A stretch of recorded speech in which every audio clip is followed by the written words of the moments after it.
And it's 9 o'clock, and we are live at 9 with James Phillips. And I've got a special guest today, the most special guest I've had so far, without a doubt. But I'm probably the most nervous that I've been to do an interview because I have my lovely wife, Andrea Phillips, here. And I don't know if have I ever interviewed you like for a news story or anything? No, this will be the first, so let's get it going.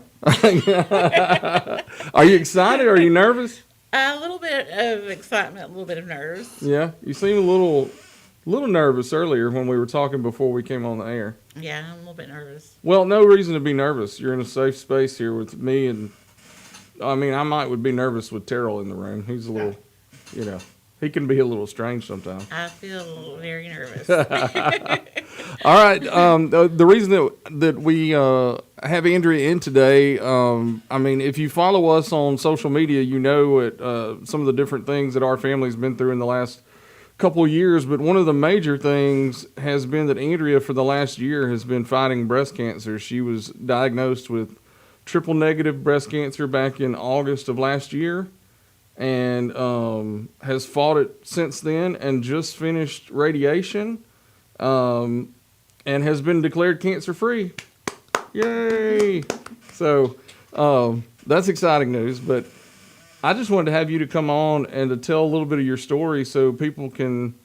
There's so many people out there that have fought cancer, have family members that have fought cancer, and you hear different things from different people because everybody reacts differently to it.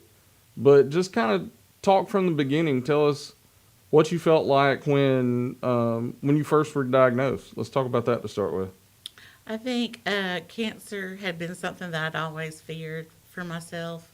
And before, finding the lump in July of last year, my father had passed away maybe a year or two before that. And when he first found out he had cancer, we didn't get to find out, what the treatments would be or anything because he declined so fast that he died within a month of finding out. So that was scary, knowing that there wasn't really any chance to fight his. And then also his sister had died when she was young of breast cancer.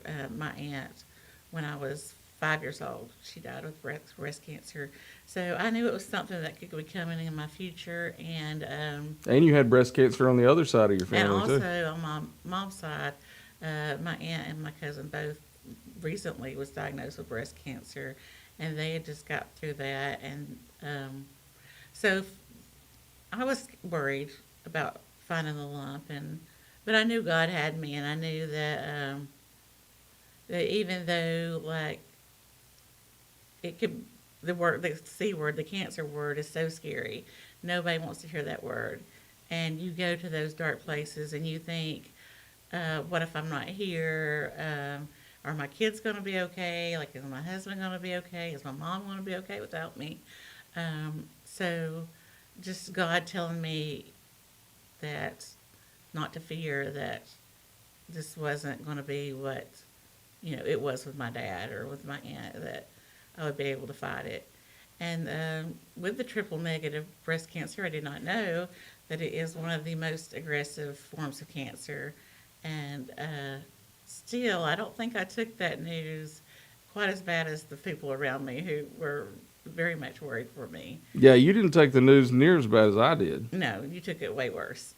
But, I mean, you probably took some of the things that I've had worse than I did, too, though. Like when I was dying all the time, I didn't know it, and you had to sit there and watch me. But with you getting cancer, it was like, oh, my goodness, like, I'm losing my lifeline here.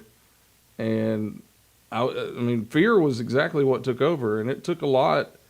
It really took until the first doctor's appointment for me to be able to see, okay, there's a plan, and things are moving in the right direction, but it was still so many question marks out there. Yeah, I think that you were just so uncertain, and it aggravated me that you were so uncertain when I was so certain that things were going to be okay. Yeah, And yeah, I was like, well, you just believe it's going to be okay? And you yeah. were like, freaking out. I think it was a combination of everything we'd been through, and I was just letting all that pile on top of each other, and that was hard to shake off for a little while. But I think I've been able to shake it off now.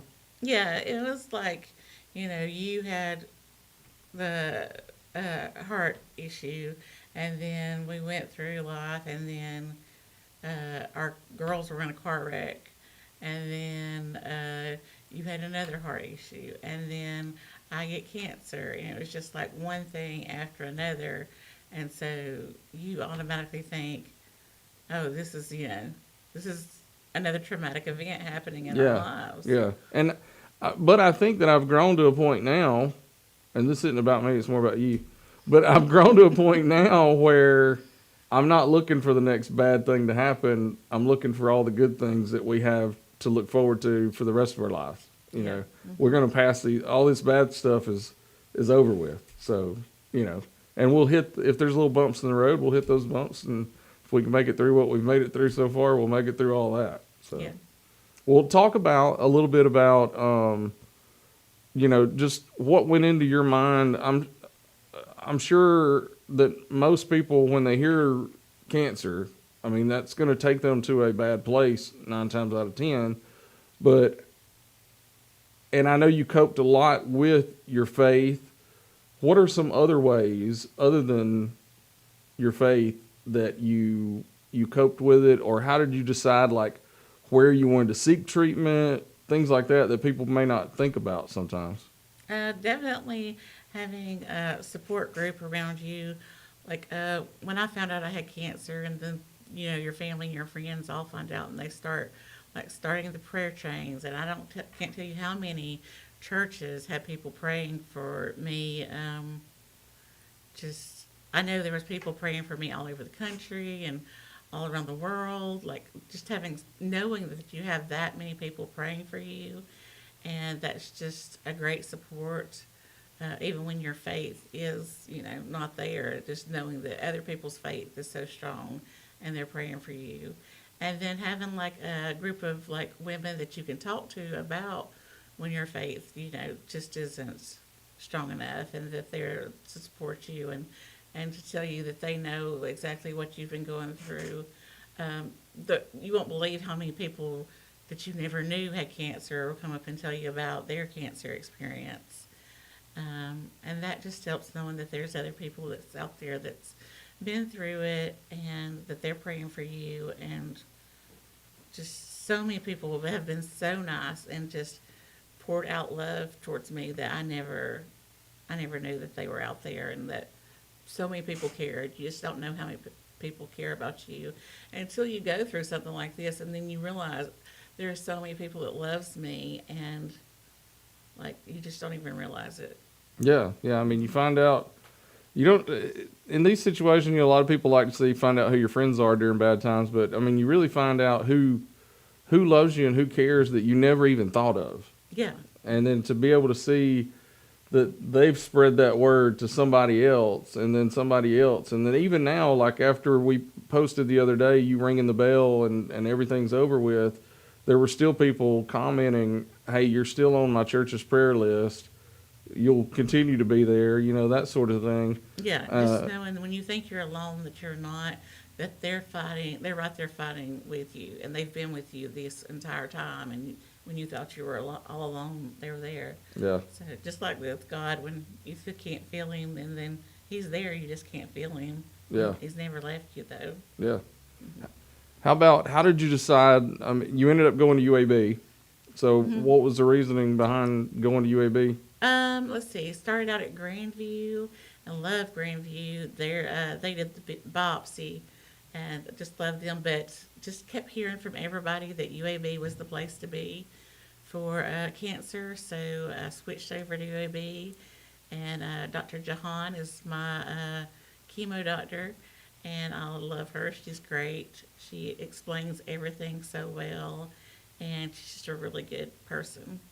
Yeah. And chemo went great. I know that sounds crazy because everybody says how terrible chemo is, and I know it's putting poison into your body. So there's nothing great about it. It's trying to kill you, basically. Well, and one thing people should know is that you had to go straight into chemo because the type of cancer that you had, the only thing that it's resistant to is chemo. Like Yes. nothing else, none of the other drugs There's work. nothing else you can do except for chemo. It's You just have to go chemo. straight into chemo. Yeah. Um, And you did, what is it, like 12 weeks to start with every week? yeah, I Yeah. think that's how it was. And then it got to be where it was every 2 weeks. Yeah, but you I took did a little break and then 8 went back weeks into it at and ended up being like 30 weeks of Yeah. chemo. Yeah. And And it you had wasn't what they that call bad. the red devil put in you, which I thought was weird. And it looked like, I mean, it looked It looked like like red Kool-Aid. Yeah. Yeah. But it wasn't that bad either. I kept waiting for like all this terribleness. Like I looked up everything you could look up on Facebook and People, you TikTok shouldn't and do that. Google. Don't. Like I looked up everything and saw how terrible it was. Kept bracing myself for how terrible it was going to be, and I got really tired. I think that was the most, besides Yeah. losing my hair. You never got sick. I and never like, got really sick or had anything really bad. I had thrush one time and some ear infections, but I never really got sick. Like I know a lot of people, it's just a fight constantly trying to just go to that next chemo appointment because they know it's going to be so terrible. Well, and we would see people at UAB in the waiting room that just they just looked like they could barely move. That I would feel so bad, Yeah, and you could tell that they were having it a lot worse. but I was also so thankful that you weren't having those Yeah. symptoms. Yeah. Chemo was pretty good. And then we found out that I had the complete complete healing results. They couldn't find the tumor, and my lymph nodes that had enlarged so much were not large at all. Yeah, the chemo worked so well. The chemo worked very well. Between the chemo and the prayers, Yes. the cancer was basically gone before they did the surgery to remove the tumor. Oh, and let me say that when the chemo would come into my IV or my port, I'd always pray that that God would just bless that chemo, that it would reach the target cancer cells and do the job, and it did. Yeah, definitely. Let's see. Oh, should I go into surgery? It's your show. You go ahead. You're the boss. After chemo, I had surgery. Didn't really take out a lot of the breast tissue. Can I say that? Yeah, you can. Yeah, I mean this is not Live at 9 after hours, but you can say breast tissue. They took out some of the scar tissue, and then they took out all of the lymph nodes, my axillary lymph nodes in my right arm, and they told me that I could have lymphedema was the only issue that Right. would come up. And I don't have a lot of feeling like underneath my arm right there. Yeah. But otherwise, that went really good. And then I started radiation a few months ago, a couple Yep. months ago. And radiation was not good, has Right. not been good. Everybody said radiation will be a breeze. Yeah. You made it through chemo so easy. Radiation's going to be so easy, but That's, it really wasn't. that's what the doctor had told me, that you did so well with chemo, this will be a breeze. No, radiation made me extremely tired, way more than the chemo did. And then I started having burns. I had a burn up here on my neck, and then I have a burn underneath my arm, but it is like completely burnt my whole right side, basically. Yeah, it's like the worst sunburn you could The imagine. worst sunburn you can ever imagine.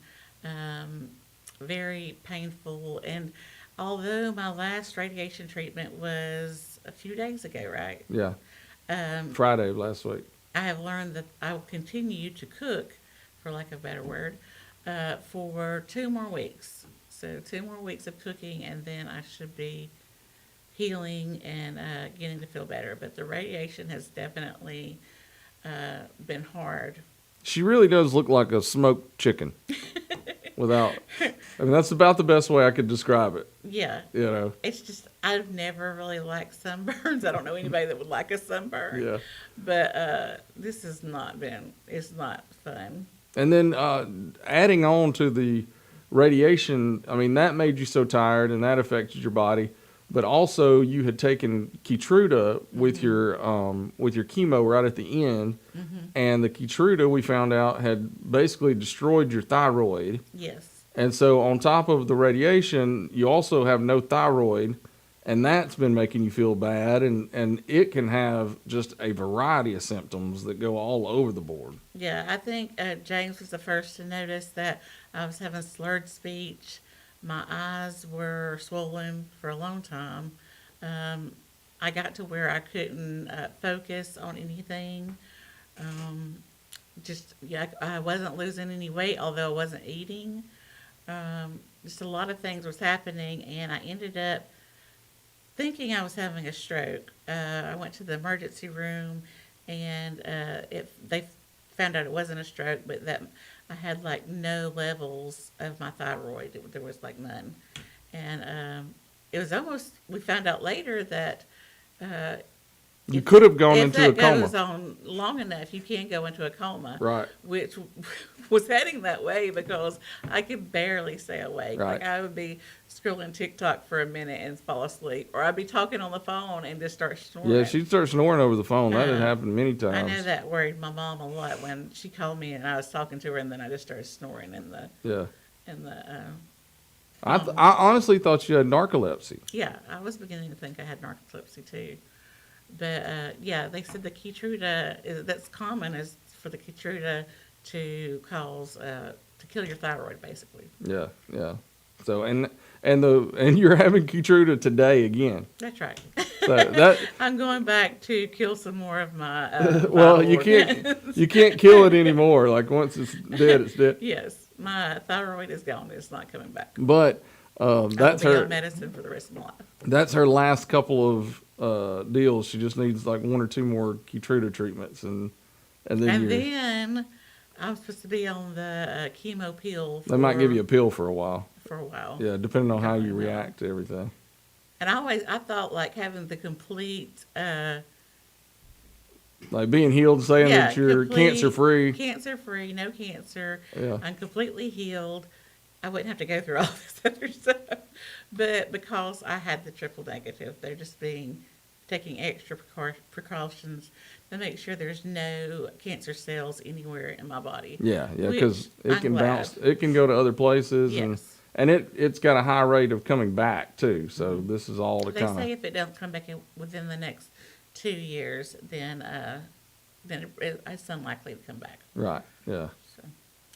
Well, how about But I'm not going to be worrying for 2 years. I just can't have that. No, we're not much worrying. Of my life be spent on worry. you had already beaten me on the not worrying side of things, and now that I'm not worrying either, there's no worries going on, right?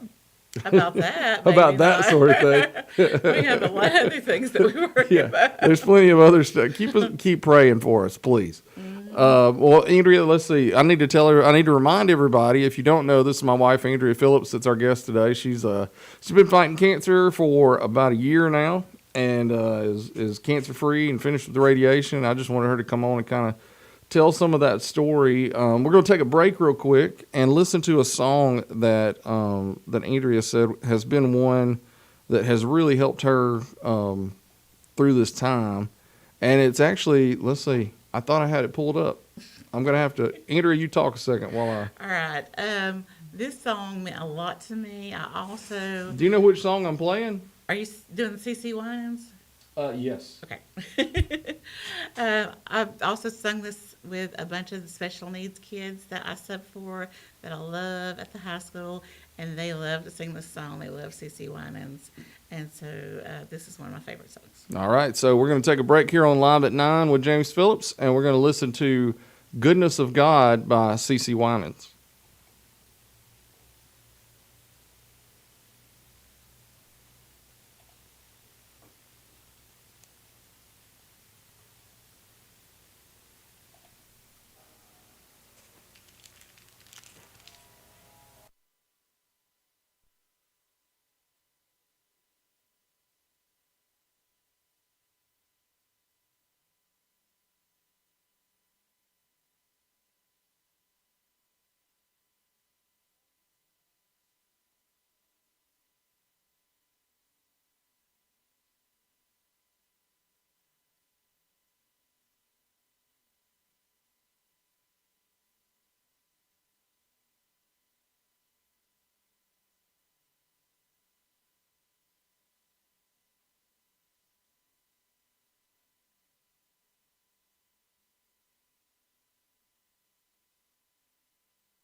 And we're back on Live at 9. It's a Wednesday morning. James Phillips, and I'm joined this morning by Andrea Phillips. She's talking about her cancer battle that she has. I want to say that you've completed, but I mean, there's still more to go. But you have, I mean, you pretty much won the fight, right? I hope so. Yeah. You've been declared the winner by technical knockout or something. I hope that I've won the fight, or that the fight is over. Yeah, yeah. And before we get to talking again, I do want to say thank you to Young Jewelers. You just heard their commercial. They wanted, we play commercials on the station all the time, and love all of our local folks who support us throughout the day. But I want to say a special thank you to Young Jewelers who wanted to be on Live at 9. They wanted to support Live at 9, so that means a lot. Any other businesses out there who want to do that, be sure to contact us here at the station. Ask for me, Terrell, or Jonathan Timmons, and we can help you out and get you advertising on Live at 9 each day. And there's no telling what our guests might be. So, like, you reach quite a spectrum of people on Live at 9.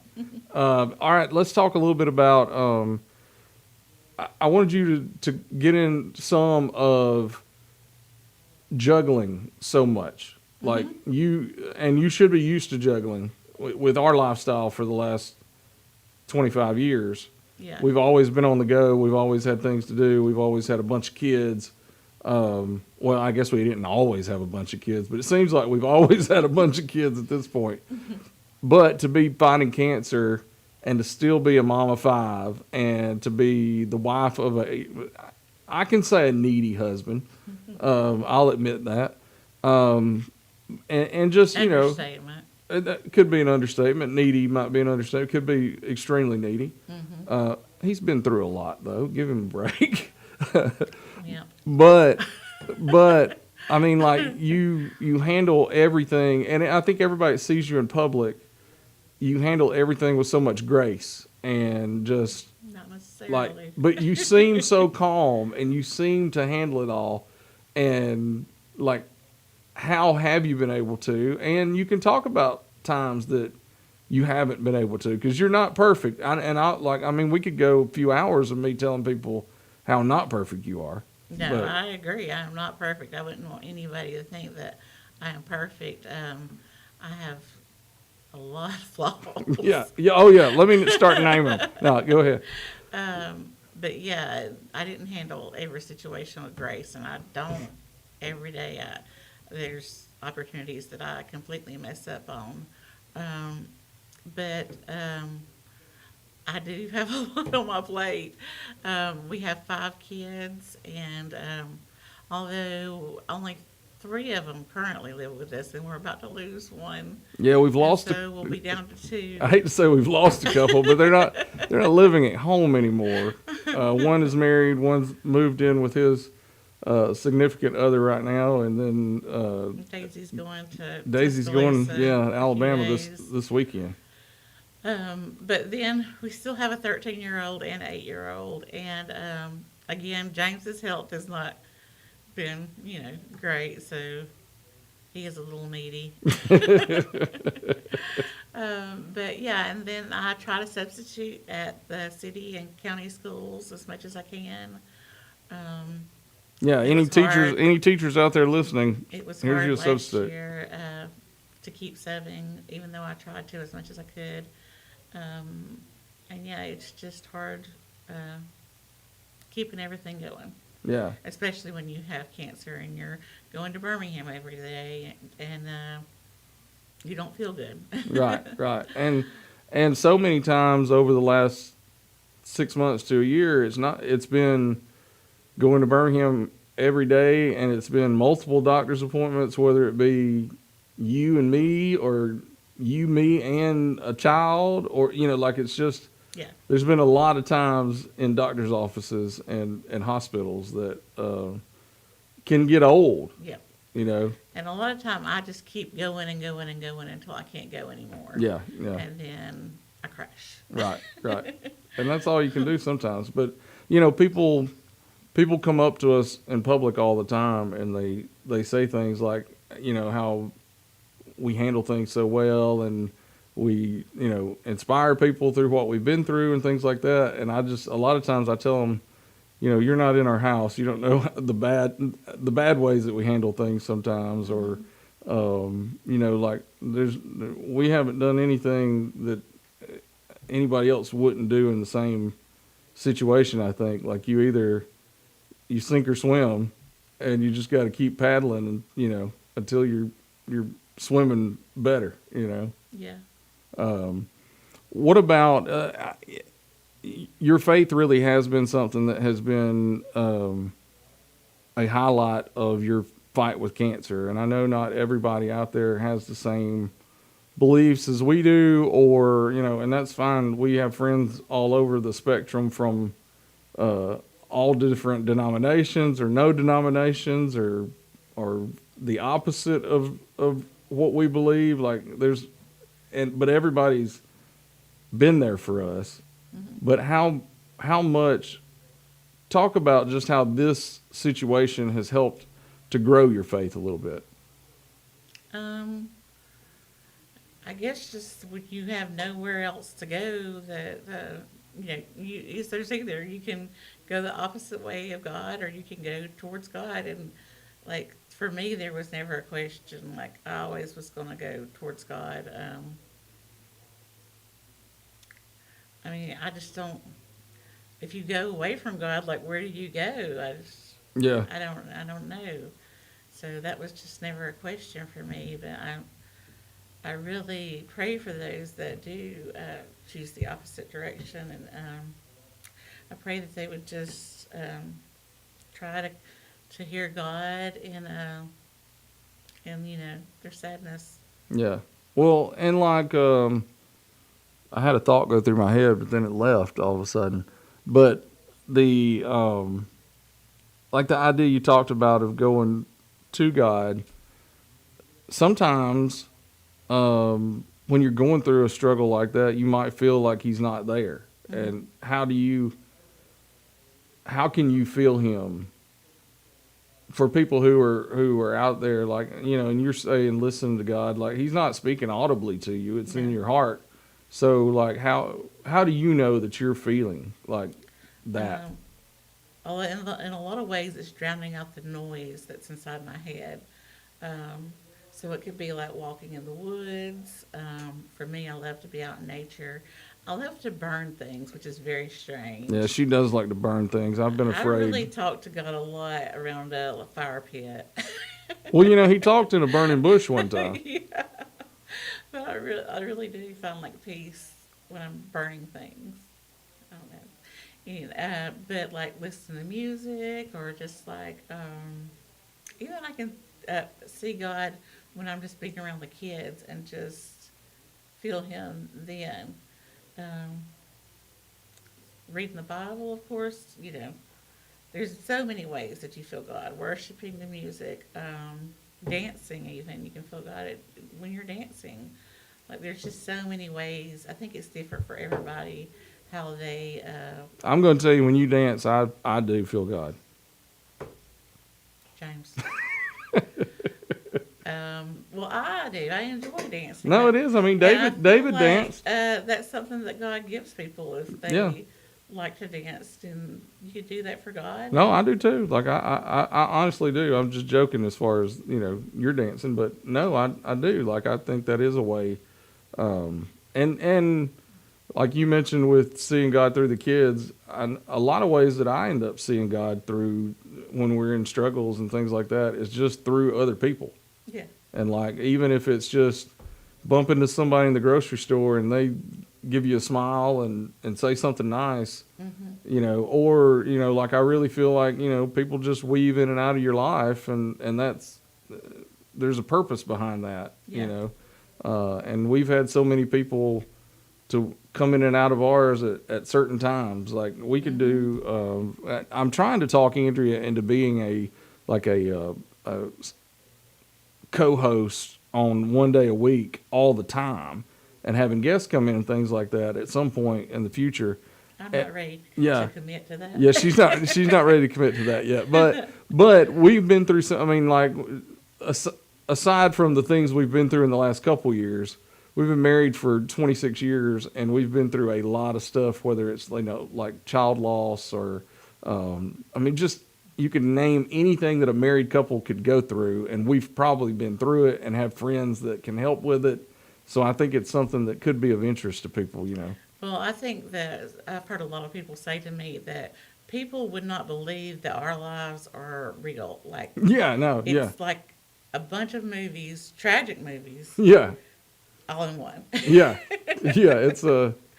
It's been a roller coaster, but there've been, I mean, We've had a lot of tragedy, like more than most people, I think, yeah. in a short period of time. Right, but you talk about that, and we talk about the tragedy and the traumas and all those things, but there have been many more good things throughout all that time than the bad things. Are you thinking on it? Yeah, there has been some great things. Well, I mean, you got to think every day. Every day, yeah, something tragic is not happening every Right, day. But right. yeah, there's been some great things. I'm just talking like the big, Oh like, yeah, there's been a lot of tragic things that don't happen normally in everybody's yeah, life. yeah. Has happened to us, right.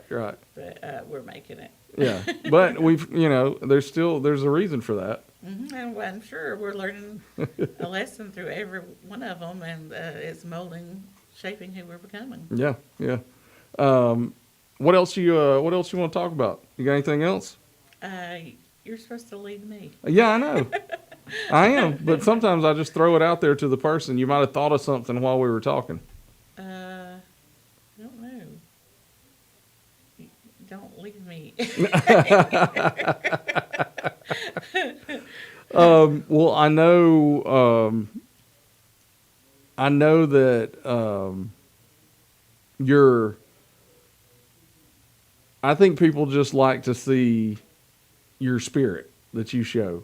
And I joke all the time that you are a tough old broad, you know. Yeah, I'm definitely tough. And That's what I try to tell the kids is like, your mom is so tough. yeah. And I don't know if they believe it or not. They know it. They don't want to admit it a lot of times, I think. That's the problem with just having a bunch of teenagers around the house is they don't want to give you any credit for anything, you know. But I mean, your toughness They and don't want you around, or they want you to do everything for them. right, That's yeah, that's the differences we have going on in the house right now too. right. That is true. And school's about to start back, and so things are going to get a little more hectic. But I think it's going to be a really positive school year this year. I'm hoping so. I'm hoping for a really good school year this year. Now, I have to say, let me give a shout out to Zuzu's teacher from last year, Miss McCollum at Valley Junior Junior high, High, first grade. first grade, yeah. And she did an excellent job with Zuzu last year. She excelled at reading and just had a really good year. And I just want to thank her for that. Well, I mean, and we should say that all the schools that we deal with, as far as what schools our kids were in, have been fantastic. I mean, Valley was great with Zuzu last year, but Jasper Junior High School. Jasper Junior High School is amazing. The administrators at Jasper Junior High School with things that we can do a whole show on some of the things that we've been through with our junior high student. And they have been outstanding and have worked with us with everything that's going on with us. We could not have found, or there is not a better group of people than at Jasper Junior High School. Yeah, yeah. I mean, they really are amazing. And at the high school as well, because Daisy was a senior this past year with everything that we had going on. And people wanted to step up and help out and make sure that everything went smooth with her. And that's one of the reasons that I wanted you to come on today too, is just to be able to thank people.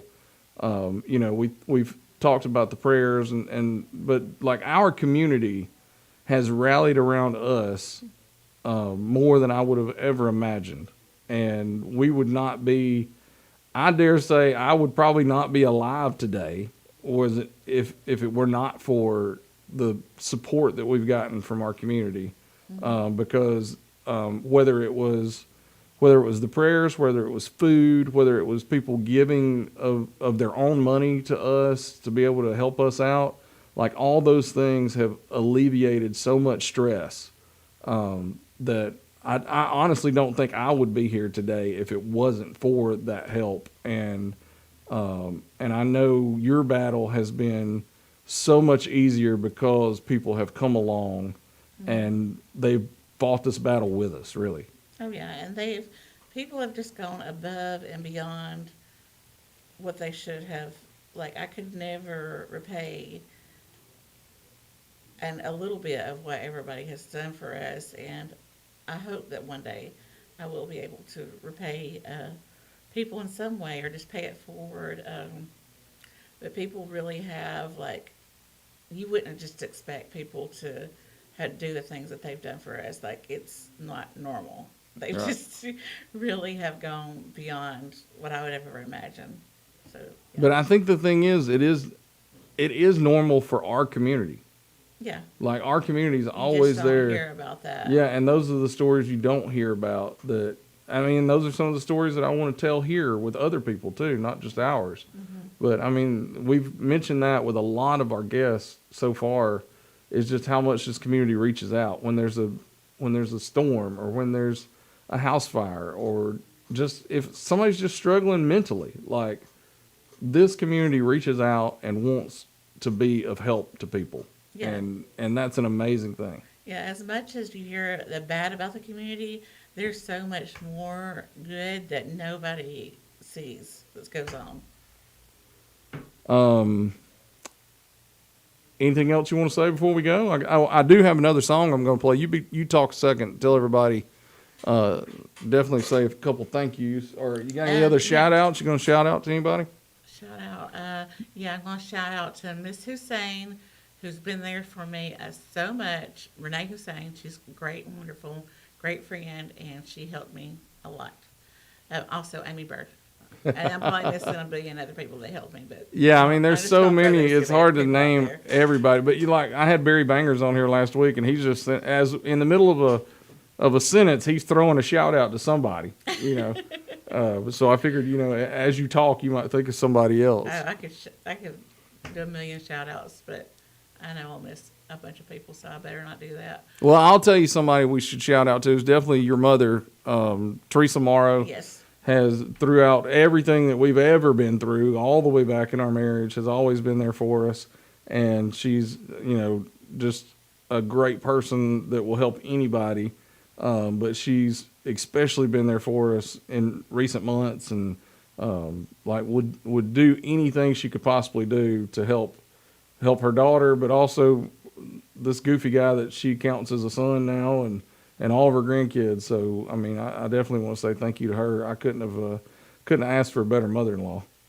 I also want to say that anybody that's ever given us anything or just said that they're praying for us, I've tried to remember those people and put them on my prayer wall so that even though if I can't repay you or give back the way I feel like I should, I know that I can at least pray for that person and I just want you to know that I know that you love us, and I just want to show that I love y'all too. Well, and Andrea mentioned our prayer wall, and we have a literal prayer wall in the house. Our main hallway.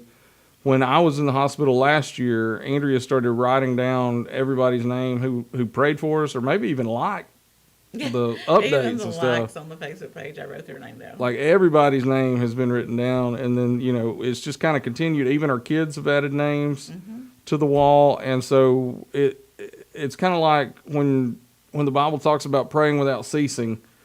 We've got that wall that we walk past all the time, and I mean I don't walk through the hallway. I guess unless I'm mad at a kid or a dog, but even then I still try to look at the wall, and I may glance at a name. Or I may just tell God to bless everybody that's on the wall, just whatever. But it is a constant reminder as we walk through our house of who's not just been there for us, but people that we care about and that sort of thing.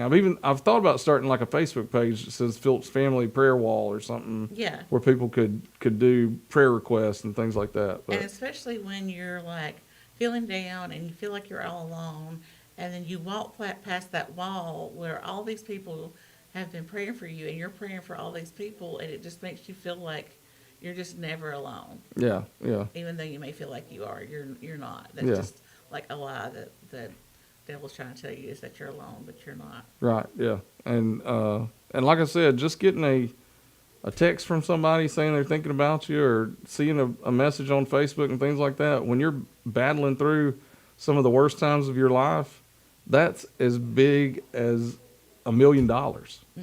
It really is. Yeah. Well, I before we go, I just want to say thank you to everybody again.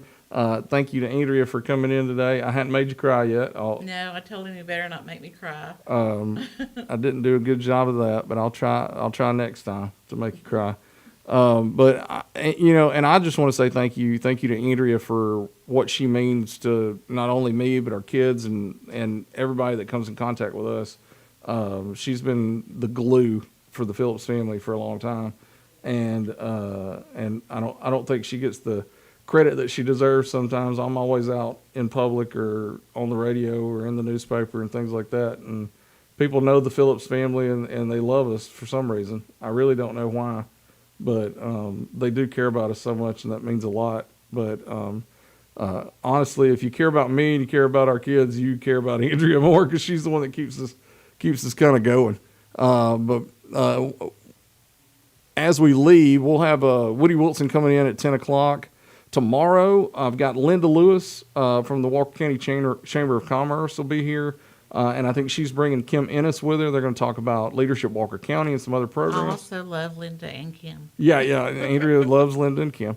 And then on Friday, are you going to say that you love Dennis Willingham? Oh, yeah, I love Dennis.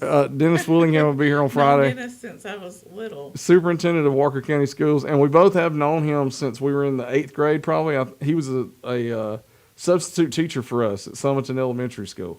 And you better believe I'm bringing that up to him on Friday. But yeah, we'll have Dennis in here on Friday. Thanks to Young Jewelers for jumping on board and being an advertiser and a partner with Live at 9. And as we go, I'm going to play a song. We've got David Crowder. And since we've been talking about the fact that people have prayed and what that means to us every day, and the fact that we're praying for you guys too, the name of the song is Somebody Prayed.